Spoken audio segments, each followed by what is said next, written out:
कौन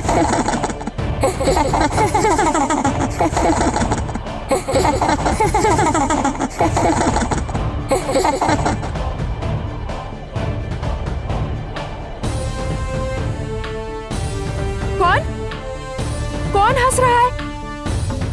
कौन है यहाँ?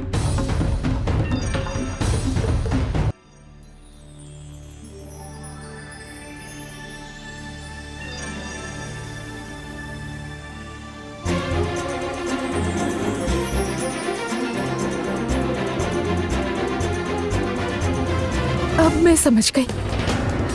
काला गुलाब, इसका मतलब है एक नए द्वार का संकेत। जिसे यहाँ वहाँ ढूंढ रही हूँ, वो तो अपने ही घर में है।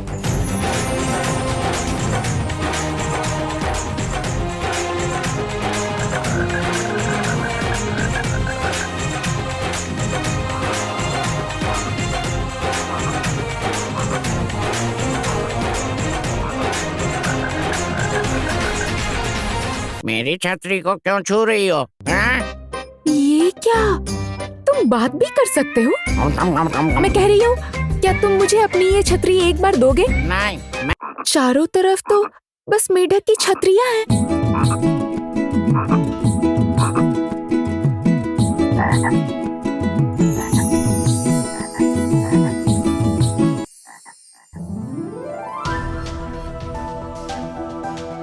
वो रहा, वहाँ मुझे एक नया द्वार दिख रहा है। लेकिन ये द्वार तो इतना ऊंचा है, मैं तो पहुंच ही नहीं पाऊंगी। ये क्या हो रहा है मेरे साथ? एक के बाद एक पहेली मैं घूमती ही जा रही हूँ, लेकिन मुझे कोई समाधान मिल ही नहीं रहा है।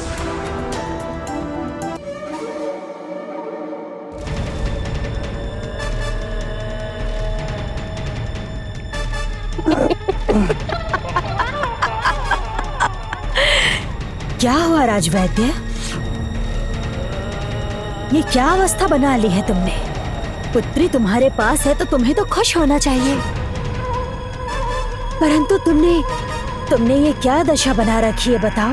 कुकुश रानी, मैं अपनी बेटी को तुम्हारी कैद से मुक्त कराऊंगा। कुकुश रानी, ये बूढ़ा राजवैद्य मुझे ना जबरदस्ती ये खिला रहा था।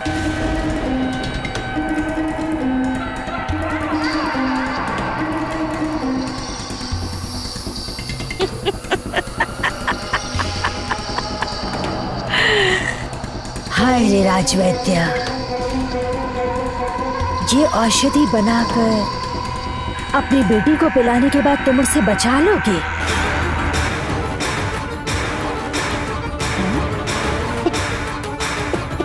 पिता होने के नाते तुम्हें बहुत कष्ट हो रहा है ना? परंतु राजवैद्य, जो डिला के पंजे में एक बार जो फंस जाता है वो मुक्त नहीं हो पाता। ये बात तो आपको खुद पता है। राजवैद्य, तुम्हारी पुत्री लता अब मेरी दासी है। तुम्हारी पुत्री को मैं जो कहूंगी वो वैसा ही करेगी। आपका आदेश मेरे लिए सर्वप्रिय है कुकुश रानी। कहा था ना कि ये मेरे हाथ की एक कठपुतली है। देखा ना, उसे अगर मैं अभी ये कहूंगी कि तुम्हारा सर काटकर मेरे पांव के सामने फेंक दो, तो ये वो भी करेगी।